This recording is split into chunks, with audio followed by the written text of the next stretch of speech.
Hello दोस्तों, नमस्कार। हल्द्वानी उत्तराखंड से मैं डॉक्टर राम सेवक वर्मा अपने चैनल होम्योपैथी सिंप्लीफाइड में आपका स्वागत करते हैं। दोस्तों, एनल एरिया में 4 मुख्य बीमारियां होती हैं। एक तो पाइल्स, हेमोराइड जिसे हम बवासीर कहते हैं।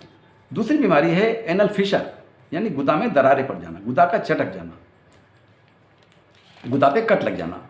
तीसरी बीमारी है एनल फिस्टुला यानी मल द्वार के पास में एक नासूर डेवलप हो जाना।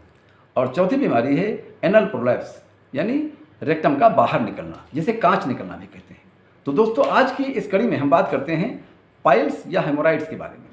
दोस्तों, आपने यदि हमारे वीडियो एनल फिस्टुला के बारे में, एनल फिशर के बारे में या एनल प्रोलैप्स के बारे में नहीं देखा है तो प्लीज़ ज़रूर देख लीजिएगा, जिससे आपको इन बीमारियों के बारे में और इनकी होम्योपैथिक दवाइयों के बारे में पूरी जानकारी मिल सके। तो दोस्तों, आज इस कड़ी में हम बात कर रहे हैं पाइल्स यानी हेमोराइड्स के बारे में। इसे हिंदी में बवासीर कहते हैं। दोस्तों, ये हमारी वो कंडीशन है जो हमारी एनस और रेक्टम की जो वेन्स हैं यानी शिराएँ हैं, वो फूल जाती हैं, सूज जाती हैं और उनमें छोटी छोटी गांठें पड़ जाती हैं। इन गांठों में मल त्याग के समय काफ़ी दर्द होता है, जलन होता है।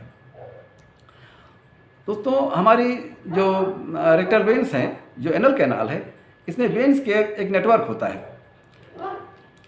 तमाम कारणों से जब कभी ये सूज जाती हैं यानी सूज करके मोटी हो जाती हैं, कड़ी हो जाती हैं और इनमें गांठें पड़ जाती हैं, तब ये पाइल्स की स्थिति बनती है। इसमें कभी कभी ब्लीडिंग होती है और कभी कभी ब्लीडिंग नहीं भी होती है। ब्लीडिंग भी 2 तरह से होती है। कभी एक्टिव ब्लीडिंग होती है यानी जब ब्लीडिंग होती है तो दर्द महसूस होता है, इसे एक्टिव ब्लीडिंग कहते हैं। और दूसरी ब्लीडिंग वो होती है जिसमें ब्लीडिंग तो होती है पर उसमें दर्द नहीं होता, इसे पैसिव ब्लीडिंग कहते हैं। आम बोलचाल की भाषा में पाइल्स की जो गांठें हैं इनको मस्से कहा जाता है।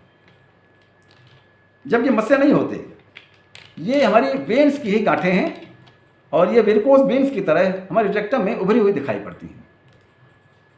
पाइल्स यानी हेमोराइड्स हमारे एनल एरिया में रेक्टम में भी हो सकते, रेक्टम एनल एरिया के ऊपर भी हो सकते हैं और अंदर भी हो सकते हैं, यानी जिसे इंटरनल पाइल्स कहते हैं।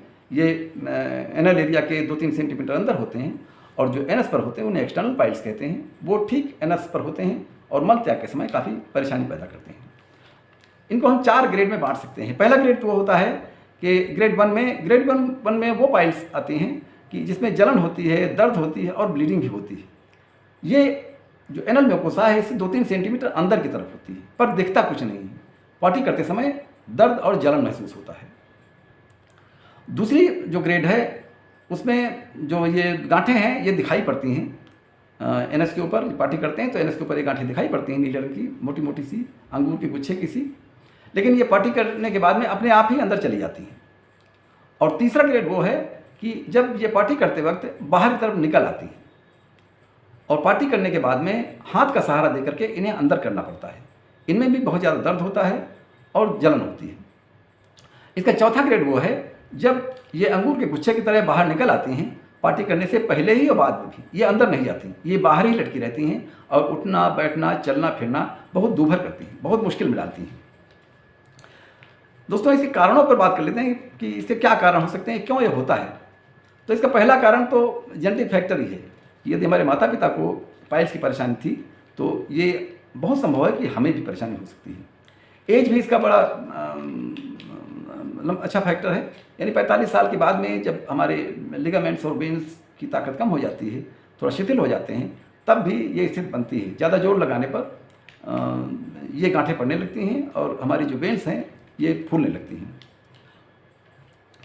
पाइल्स लोअर रेक्टम पर ज़्यादा प्रेशर लगाने से यानी ज़्यादा कांखने से, टॉयलेट में बैठ करके काफ़ी देर तक कांखते रहने से, जोर लगाते रहने से ये फॉर्म होती रहती है।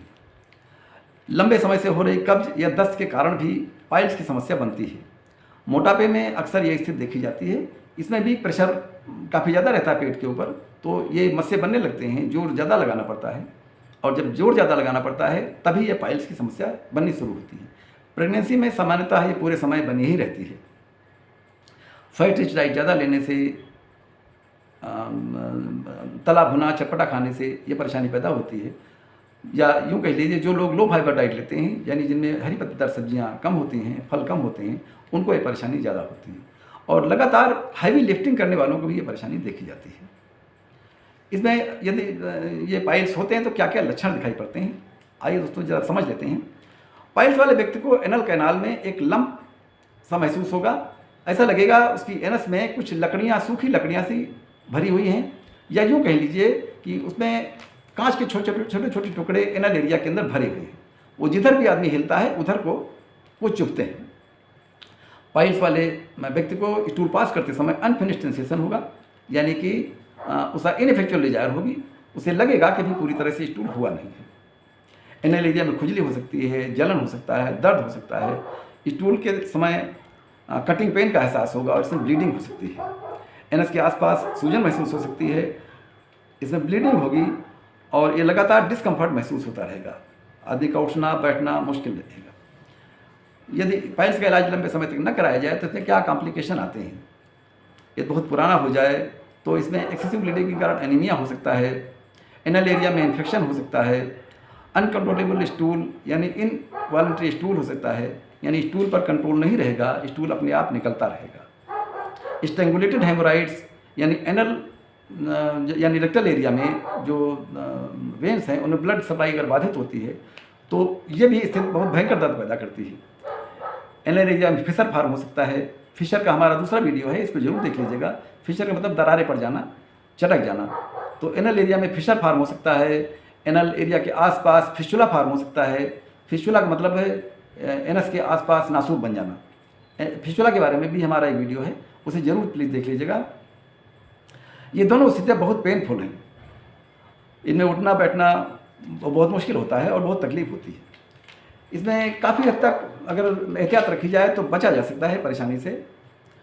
इसमें पहला तरीका तो यह है कि अपने स्टूल को कड़ा ना होने दें, पर्याप्त पानी पीते रहें, हाई फाइबर फूड लें यानी जिसमें हरी पत्तेदार सब्जियां और फल शामिल हों, ऐसा खाना खाएं।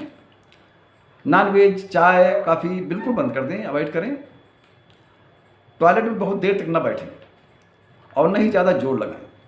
स्टूल को रोकने का लंबा प्रयास न करें। स्टूल जाने की जैसे ही इच्छा हो तुरंत जाएं। एक्सरसाइज अवश्य करें, यानी कीगल एक्सरसाइज आपको करनी है। कीगल एक्सरसाइज में पेल्विक एरिया को सिकोड़ के रखना होता है और सिकोड़ के आपको होल्ड करना है 5, 7, 10 सेकंड। ये एक्सरसाइज 6-7 बार सवेरे और 6-7 बार शाम को करनी है। इससे पेल्विक एरिया की जो मसल हैं ये मजबूत होंगी, उनकी इलास्टिसिटी बढ़ेगी और जो पाइल्स की समस्या है ये दूर होने में मदद मिलेगी। यदि मोटापा इसका कारण है तो अपने वजन पर नियंत्रण जरूर रखें। यदि स्टूल कड़ा होता है तो लग्जेटिव लेने से परहेज बिल्कुल न करें। दर्द को कम करने के लिए गुनगुने पानी में या गुनगुने टब में 10-15 मिनट के लिए बैठें या गुनगुने पानी की बोतल के ऊपर 10-15 मिनट बैठें। इससे आपके दर्द में काफ़ी आराम मिलेगा। भारी सामान उठाने से बचें। भारी सामान न उठाएं, भारी सामान उठाने से ये परेशानी बढ़ती है। आइए दोस्तों देखते हैं इसमें कौन सी होम्योपैथी दवाइयाँ बहुत कारगर हैं। तो हम जो अपने यहाँ देते हैं, पहली दवाई है R13। ये रेकवेक जर्मनी की दवाई है। R13 की 10-10 बूंदें 1/4 कप पानी में दिन में 3 बार पीना है, खाना खाने से पहले। दूसरी दवाई है एस्कुलस पेंटार्कन। एस्कुलस पेंटार्कन की 20-20 बूंदें 1/4 कप पानी मिला करके दिन में 3 बार पीना है। Nitric acid 30। नाइट्रिक एसिड इस बीमारी की कॉन्स्टिट्यूशनल दवा है। इस दवाई की 4-4 बूंदें दिन में 3 बार पीना है, सवेरे दोपहर शाम। अगर ब्लीडिंग ज़्यादा हो रही है तो एक दवाई है कोलिनसोनिया 30 लें। ये भी दिन में 3 बार लेना है, सवेरे दोपहर शाम 4-4 बूंद। और एक ट्यूब जरूर लगाते रहें। इसके लिए एक आइस्कुलस ट्यूब आता है, ये उस जगह मॉइस्चराइज रखेगा और जो अंदर जो अल्सर हैं या जो अंदर मोटी मोटी गांठें हैं जिनमें पेन हो रहा है, जलन हो रहा है, उसको हील करने में ये बहुत मदद करेगी। तो दोस्तों ये था मेरा वीडियो पाइल्स के बारे में। आपको कैसा लगा? यदि अच्छा लगा हो तो प्लीज़ लाइक ज़रूर कीजिएगा, सब्सक्राइब हमारा चैनल जरूर कर लीजिए, जिससे हमारे सारी वीडियो आप तक सबसे पहले पहुँचते रहें। ठीक दोस्तों, मिलते हैं अगले वीडियो में। नमस्कार।